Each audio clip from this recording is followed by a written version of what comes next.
ಈ love story miss ಮಾಡಕ್ ಹೋಗ್ಬೇಡಿ. ನಾ ಡಿಗ್ರಿ ಸೆಕೆಂಡ್ ಇಯರ್ ಇದ್ದಾಗ ಆಕಿ ಫಸ್ಟ್ ಟೈಮ್ ನೋಡಿದ್ದೆ. ಆಕಿ ಬ್ಯಾಗ್ ಹಾಕೊಂಡ ಕೈಯಾಗ ಒಂದ್ ಸ್ಪಿರಿಚುವಲ್ ಬುಕ್ ಹಿಡ್ಕೊಂಡ ಕ್ಯಾಂಪಸ್ ಎಂಟ್ರಿ ಕೊಡಾತಿದ್.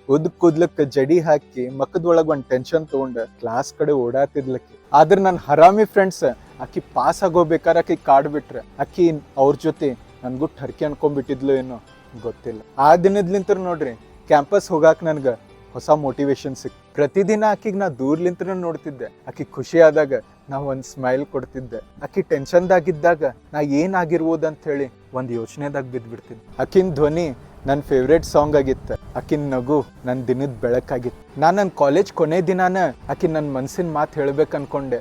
ಆದ್ರೆ ಆಕಿ ಕ್ಯಾಂಪಸ್ದಾಗ ಇರ್ಲಿಲ್ಲ.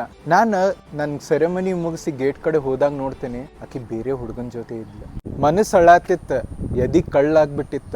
ಏನ್ ವಿಚಾರ ಮಾಡತ್ತಿದ್ದೆ ನಂಗೆ ಗೊತ್ತಿರ್ಲಿಲ್ಲ. ಆದ್ರೆ ಈಗ ಜೀವನ ಕೈ ಅನ್ಸಾತಿತ್ತು. ನೇವಿ ಎಕ್ಸಾಮ್ ಬರ್ದೆ, ಕ್ಲಿಯರ್ ಮಾಡಿ ನೇವಿ ಆಫೀಸರ್ ಆದೆ. ದೂರ ಸಮುದ್ರದಾಗೂ ಆ ಅಲೆ ಜೊತೆ ಆಕಿನ ಧ್ವನಿ ಕೇಳತ್ತಿತ್ತು. ಆಕಿನ ನೆನಪು ಪ್ರತಿ ಸಲ ನನ್ ಕಾಡಾತಿತ್ತು. 2 ವರ್ಷ ಮನಿಗ್ ಬರ್ಲಾರ್ದವ ಅಚಾನಕ್ ಒಂದಿನ ಮನಿಗ್ ಹೋಗ್ಬೇಕಂತ ಹೇಳಿ ಡಿಸೈಡ್ ಮಾಡಿದ್ದೆ. ಬಸ್ ಹತ್ತಾಗ ನಾ ಶಾಕ್ ಆಗಿ ಹೋಗ್ಬಿಟ್ಟಿದ್ದೆ. ಆಕಿನೂ ಆ ಬಸ್ದಾಗ ಇದ್ಲ. ನನ್ಗೆ ಏನ್ ಧೈರ್ಯ ಬಂತೇನೋ ಗೊತ್ತಿಲ್ಲ, ನಾ ಆ ದಿನ ಆಕಿಗೆ ಮಾತಾಡ್ಸ್ಬಿಟ್ಟೆ. ಆಕಿನೂ ನಂಗೆ ರಿಕಗ್ನೈಸ್ ಮಾಡಿದ್ಲು. ನಂಬರ್ ಎಕ್ಸ್ಚೇಂಜ್ ಆಗಿತ್ತ, ಮಾತು ಎಕ್ಸ್ಚೇಂಜ್ ಆಗತ್ತಿದ್ವ. ಟೈಮ್ ಹೋದಾಗ ನಮ್ಮಿಬ್ರು ಡಿಸ್ಟೆನ್ಸ್ ಕಡಿಮೆ ಆಗತ್ತಿತ್ತು. ಆದ್ರೆ ಆಕಿಗೆ ಮುಂದೆ ಕಲಿಯೋದಿತ್ತು, ಫಾರಿನ್ ಹೋಗಿ MS ಮಾಡೋದಿತ್ತು.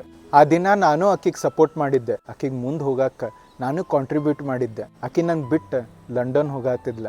ಆದ್ರೆ ನನ್ನ ಮನ್ಸೊಳಗೆ ಆತಂಕ ಇನ್ನೂ ಜಾಸ್ತಿ ಆಗತ್ತಿತ್ತು. ಸಪೋರ್ಟ್ ಬಿಡಕ್ಕೆ ಹೋದಾಗ ನನ್ನ ಕಣ್ಣೊಳಗೆ ನೀರಿದ್ವು, ನನ್ನ ಧ್ವನಿ ನಿಂತು ಬಿಟ್ಟಿತ್ತು. ಆದ್ರೆ ಆಕಿನ ಮುಂದೆ ಖುಷಿ ಇರೋಗತ್ಲೆ ನಾಟಕ ಮಾಡಿ ಆಕಿಗೆ ಬಿಟ್ಟು ಹೊಳ್ಳು ಬರತ್ತಿದ್ದೆ. ಪ್ಲೇನ್ ಟೇಕ್ ಆಫ್ ಆಗೋ ಮಟ್ಟ ಆಕಿ ನನ್ನ ಜೋಡಿ ಕಾಲ್ದಾಗೆ ಇದ್ಲ. ಆಕಿ ಫೋನ್ ಕಟ್ ಮಾಡಿದ್ಮೇಲೆ ನಾ ಡ್ರೈವ್ ಮಾಡತ್ತಿದ್ದೆ.